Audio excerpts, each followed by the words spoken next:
Hi everyone, Dank's Dad here with Amberflight Gaming, and today I'm here to talk to you about the starter decks for the new My Hero Academia card game set, Jetburn. So, I'm really excited about these. I know that in the past few sets, the starter decks have been awesome, and I'm thrilled to get a chance to share these with you guys a little bit early. Be sure, if you're interested in playing and picking up the game, to check out your pre-releases at your local game stores this weekend, November 10th to the 12th, or picking up the set when it comes out on November 17th. So to start out with these decks, each one contains 51 cards, 50 cards and one character, and they focus on the abilities that make each character unique. Now, one thing I want to say about these starter decks before we get going is that unlike in other games where the fundamental purpose of a starter deck is only to teach you how to play and doesn't really give you the tools to play competitively, UVS has done a great job with these. The starter decks are pretty affordable at their price point, and the cards in them are actually quite competitive. So if you followed this game before, Mirio and Overhaul were the two starter deck characters for Undaunted Raid, and they were the two most represented characters at Nationals in the United States. So if you're a fan of Toga or Uraraka, or just want to learn the game and get into your local right away, these decks are perfect products for you to get started. So getting started with Uraraka, let's open this up and see what we've got. So as I am doing this, maybe a little poorly, I can talk a little bit about the game plan of the deck. So Uraraka's plan, at least as construed by the starter, is mostly a mid-range plan. So she relies on high-speed charged attacks and pumps up their damage. She also flips foundations for speed and damage, and can unflip them using abilities on her character and foundations to let her get some repeated value. So depending on how you choose to play, you can either build her out a little bit more defensively to go along, or just try to cash in on all those flips right away and burn your opponent out before the game can really get started. So in the kit, you'll see here that you have this nice QR code that can help you sign up online for the Universus Game Network.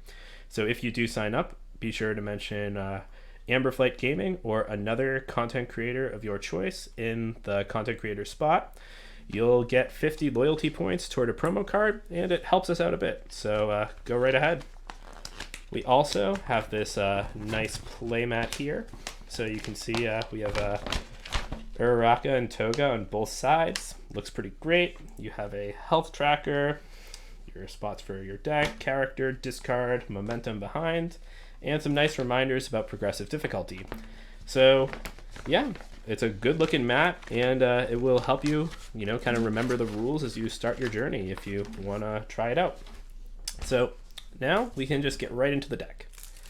So off the bat, you can see right on top here, we have our character, Ochaco Uraraka. So she has 6 hand size, which is pretty standard, and 28 health. So also pretty standard for this sort of game. So her enhance is flip 1 foundation, your high attack is +3 speed or +3 damage, as I said before. And her response is after your charge or high attack deals damage, ready a face down foundation. So this is nice because you can flip foundations, commit them to play a card, ready them with her Uraraka. So it's really nice to keep strings going or just stay ready on defense. And then her last response is once per turn, after you play your second attack or greater this turn, unflip 1 foundation. So like I said before, awesome for just getting repeated value off of those effects and keeping things going. So she has the 1A and student tags, and last but not least are her symbols. So you can find these down at the bottom of the card with a symbol for air, life, and water. So when you build a deck for Universes, you make sure that every card in the deck shares one symbol. So for these starter decks, every card in the deck has all 3, air, life, and water. And if you want to try to go in on one of the themes of those symbols, you can branch out a bit and take the deck toward the one that works most for you. Air is mostly about, keeping your card pool clear and making checks, going fast. Air is pretty neat. Life is a little bit more defensive, some powerful attacks on the life symbol right now as well, so good at blocking, making individual hits with big damage. Oh, excuse me, this is not life, this one is earth.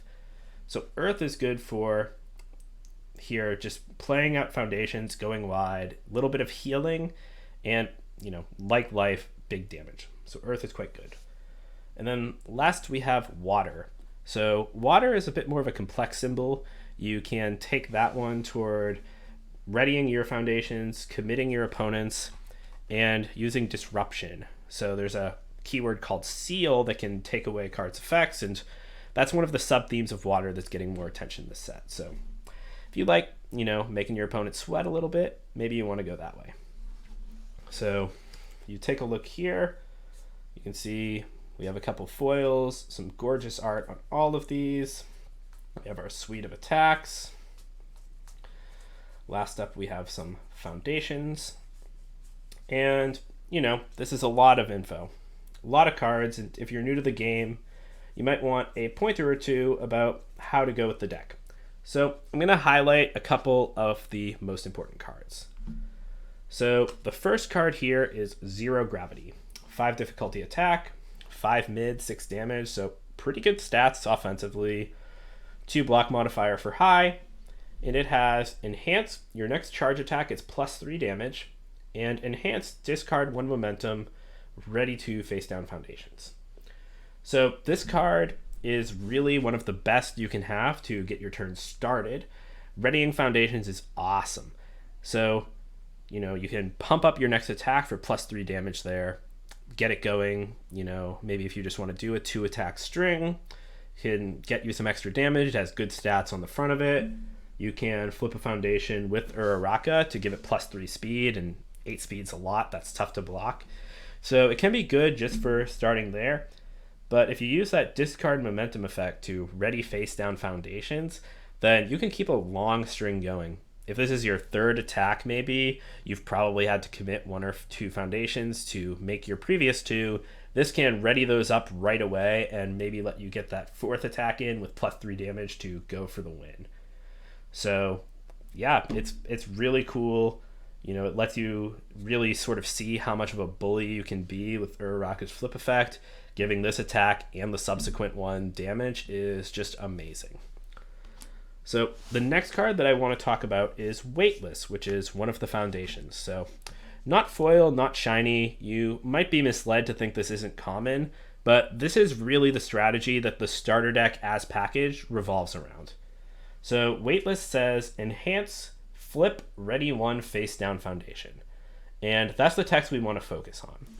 So you'll notice here that for Uraraka, you're going to be flipping foundations, and she can unflip them. So this cute little trick that you can do is you can flip a foundation after you've used it to pass a check, or you can flip it prior, commit it to pass a check, and then you can flip Weightless to unflip that foundation. Uraraka can then unflip Weightless, and you can see that this lets you go on for a while, getting the most out of your flip effects. So Weightless is really, really amazing in the starter as constructed. And, maybe if you modify the deck one way or another, you might not lean on it as heavily. But as it's built now, this card really shines and does keep up with powerful strategies for constructed. Last card I want to show off is Snap Out of It. We're back to the shinies. And this is one of the most powerful foundations that you can build out. It acts like a second copy of Uraraka. It has that student first enhance, commit, unflip 1 foundation. So you can commit this to unflip foundations and keep strings going. And one nice thing about this is that if you flip it, use Uraraka to ready it, use Weightless to unflip it, you can get this effect a second time in 1 turn, which is very, very powerful. And that's not the only synergy. There are others in the deck, and I'll leave it to you guys to experiment and play with it. But the card is very, very powerful and should make the starter deck tick. So keep an eye out for those 3 when you're playing. Now, if you're going to be playing with it to start, that's fine. But like I said, you can upgrade it. And there are a couple cards that I'm going to mention from Jetburn that can actually help the deck out. So I don't have those cards in front of me right now, but you'll see some images pop up here that show that card, and I'll talk a little bit about how it helps. So on the Earth symbol, Berserker Bite is actually really great for this deck. So it's a part of Hood's kit, and one thing that it does is it can flip a foundation to raise the difficulty of all cards played that turn. So this is very, very useful. You can, first off, use it just as a throw. On face value, that throw will usually push damage through, synergizes very well with Uraraka's ability to flip a foundation to give an attack 3 damage, and then it will let you ready a face down. So just on balance, this character is very strong with throws. So, that's a point right there. But it also helps out Uraraka on defense. Notably, Uraraka doesn't have a lot of abilities here that are helpful on the defensive end. You've heard me talk through them before. They're usually about raising your speed, raising your damage, and getting your opponent dead. Nothing wrong with that, but Berserker Bite can help out on that front. If you block with it, you can get your opponent's attacks to be a little bit more difficult and maybe make their turn harder. So that's nice because, on Earth especially, you may not want to be committing a lot of card slots to defensive tools. And it's nice because, I just explained the use on offense, and on defense, it can really also be a boon. So another card I wanted to mention is Dance Routine. So this card comes from Jiro's kit, and you can see it calls out as applause counters, but we don't care about those. And even without the applause counters, it's still just a great fit for a water deck. The Tenacious ability makes it valuable to unflip, even if you are unable to ready it with weightless or 0 gravity. So you can just keep getting value out of it, even as it's committed. You wouldn't have to necessarily ready it or set up some combo to use it in that way. So, with low damage charge attacks or throws, kind of as I mentioned before, like Berserker Bite or, one of the other throws that come from other sets, that card can help you draw cards and keep a long string going. So, on water, look into Dance Routine. And last but not least is Falling Skies. So one little treat that UVS has given us is a secret rare for each of these characters. And, Falling Skies is great. So she can use it on any of her symbols since it's a perfect match of air, earth, and water. And Uraraka can just throw it right into the starter with pretty much any game plan. So just on the baseline, it's a 3-speed throw for 5 damage. That's not bad as far as throws go. But it's pretty amazing when you're trying to finish a string with it and end a game. Very, very powerful card, very useful, and there are a lot of characters that can use it well, and Uraraka, no exception. She's on the card, it's good that it fits her deck. So next up, we get to talk about Toga. So as I try my luck opening this box, I will once again give a little bit of background on her deck. So she has an aggressive game plan that's focused on playing weapon attacks. So we saw Ochaco had that theme of charge. Here, Toga is focused on weapons, and it's a much more prominent theme. So we have the same mat, same QR here, so I'm just going to skip past those.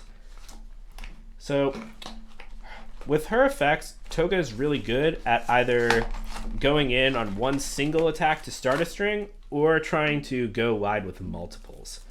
So you can sort of adapt your game plan toward either of those things depending on the situation, if you're playing the starter as constructed, or try to build your deck around one or both effects once you're making some changes. Her final ability is helpful for building up momentum to spend for ability costs, and notably is the only defense that her character card offers. So like Ochaco, Toga doesn't really offer as much on the defensive front, but just based on her symbols and on her abilities, I think she is the more aggressive of the two characters. So to start out, she is on Chaos, Death, and Life. I can identify the symbol this time, I promise. Also, 28 health, 6-card hand. So she has response. After you play a weapon attack, your rival commits 1 foundation. So really great on On the offensive side, it's like a stun effect, but it can't even really be reacted to. Toga can just get going, commit foundations, make those blocks very tough. She has Enhance. If this is the first attack you have played this turn, it gets +3 speed and +2 damage. So if you're not familiar with this game, +3 speed and +2 damage is pretty hefty. That's a lot.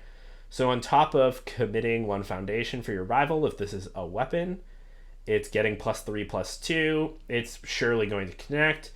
And if you can use more pumping effects, that attack can be functionally unblockable in a lot of cases. So really good for Toga to beef up that first attack. And if you're going wide, it's just a nice bonus. That first attack can be tough to block, make your subsequent attacks even more difficult if they choose to block it. So, be flexible with your game plan, try to adapt around that. And I think that if you play well with that Enhance, it's going to be one of your keys to success on Toga.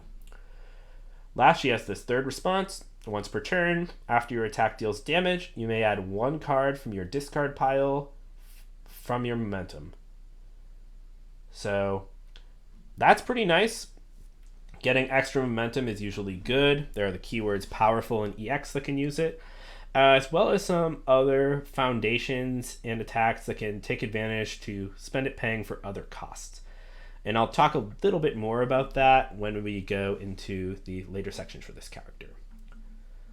So looking through the rest of her deck here, you can see, of course, we have our nice foils to get started, followed up by our suite of attacks. Once again, art on these is amazing. A lot of it is straight from the anime, but there is some original art now with Jetborn. So keep an eye out. New frame also looks very nice on these cards, and I love that they went with the chibis for some of the contrasts here. It looks great. So starting out, we are going to be talking about an attack first as a key card in the deck, and that attack is Sudden Stab. So we have that right here. So Sudden Stab, 5 difficulty, 5 mid for 5, like 0 gravity for Ochaco, just good stats off the bat. And it has Enhance. If this attack is blocked, your next check to play a weapon attack gets +1. So immediately you can see that synergy with her in Toga's Enhance.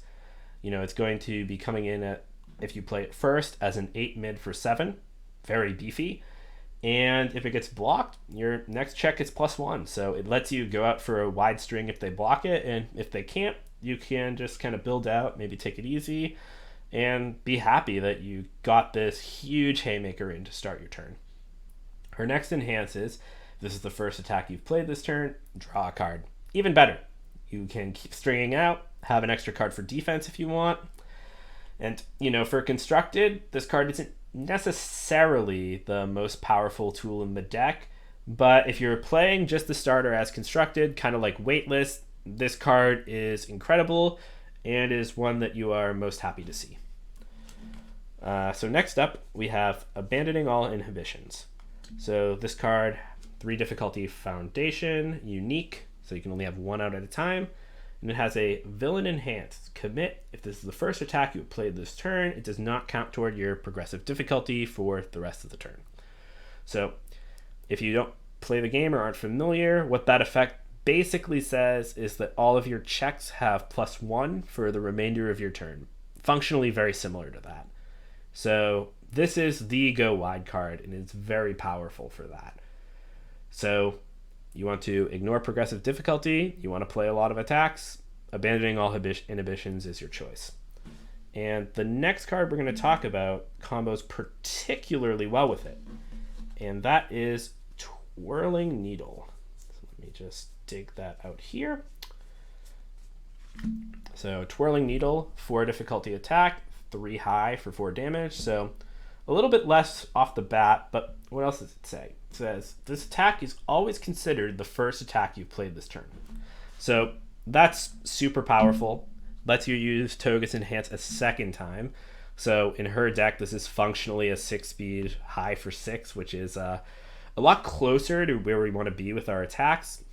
It's another weapon, so committing a foundation, just very, very nice card. And then if this attack deals damage, your next attack gets +2 speed.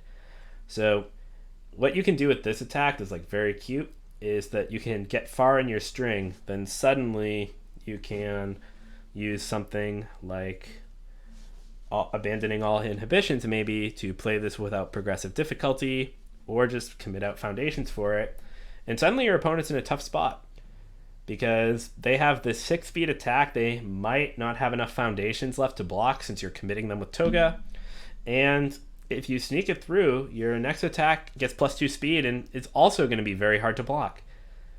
And you also, since it's your first attack always, can use abandoning all inhibitions to make it not count toward progressive difficulty.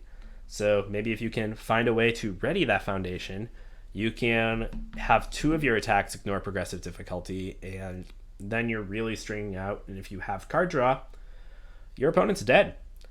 This card's great if you can play it twice in one turn. I believe that there are only 2 copies in the starter deck to start out. So maybe trading for some from some friends, buying singles, or getting another starter deck could be a helpful way to get up to 4 copies if you're looking for a quick improvement. But Twirling Needle is awesome and just another great showcase of Toga's game plan. So last up are upgrades for Toga. And like last time, I don't have these cards in front of me, but I will put some images up here so you guys can see them and follow along. So on life, there's the card Multitasking.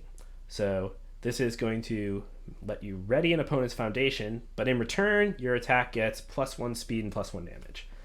So for Toga's Toga's response, you can make sure that this enhance is always ready. So maybe your opponent doesn't have any foundations. You can just, ready one up, and there you go. You're getting your +1/+1. If you are going wide and throwing out a lot of attacks, this is particularly good. So your opponent might not even have cards to block it all. So readying foundations can make it so that, it's not really a cost. If you get to choose, so you can ready a face down or a foundation without a relevant effect, and suddenly your attacks are just all getting +1/+1 for free at a certain point. So very nice effect, and even though it's not a super rare card or anything, not very flashy, if you do put Multitasking in your deck, you will get an immediate power boost, and that can be great for you. Next up is Broken Psyche.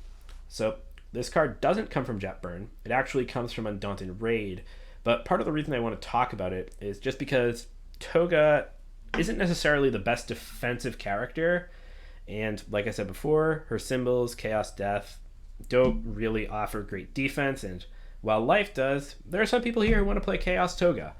And Broken Psyche is just about the best defensive tool on Chaos right now in the My Hero Academia Spotlight meta. And Toga having that is just awesome, since her second response effect is putting momentum into getting you momentum from your discard pile every turn when you deal damage. She can then take that momentum, and if she's not using it on offense, use it on defense with Broken Psyche to take a threatening attack down to 2 damage. And if you do this, it can just maybe buy you that 1 extra turn you need to get in. Toga's very aggressive, and she will be probably taking opponents out by turn 3 or 4 most of the time. So if you just stall out your opponent with that one little roadblock, it can make all the difference between victory and defeat. So Broken Psyche, if you're going the Chaos route, another awesome card to add to your deck. So finally, Deception Dagger. I mentioned before that we were going to get secret rares for both characters, and this one is Toga's. Works on any symbol, so no matter what you want to try out, Deception Dagger is great. So it's a little bit easy to block because it's only a mid, but the enhance ability is really great for pumping up speed, and if you don't necessarily want to go for the full speed pump, you can just take a threatening card out of an opponent's discard pile. It could let you do something like shuffle a Hawk's Feather back into his deck, maybe take a card from someone else like me who's a Nezu enthusiast so that they can't pick it up from their discard. There are a lot of cards that have relevant abilities, so you know, when you get outside this realm of starter decks and are, you know, playing at your local game store, you might be able to get away with something there. So pretty cool that on top of just pumping up speed, it can be flexible in that manner. The card also has a useful momentum effect as well. So if you have one of those chaos effects that can put a card in your momentum face up or grab it from a public zone like your discard pile with Toga, then you can buy that effect immediately and just get those stuns. So Deception Dagger is awesome, and in any symbol playing Toga, would highly recommend you consider them if you can. So that's all I wanted to say about the starter decks. So thank you for watching. If you want to pick them up, like I said, check your local game store, and I'll have a store finder linked below for you to head out to and get a look. Like, once again, pre-release November 10th, set drops November 17th, and if your store is not doing them an event, make sure to ask them to contact UVS Games to get involved. The community is amazing, and we always want more people. It's a blast, and I really recommend you guys get out there and play. Yeah, so thanks again. It's been good. Dankus Dad from Amberflight Gaming, and hope you enjoyed the video. Thank you very much.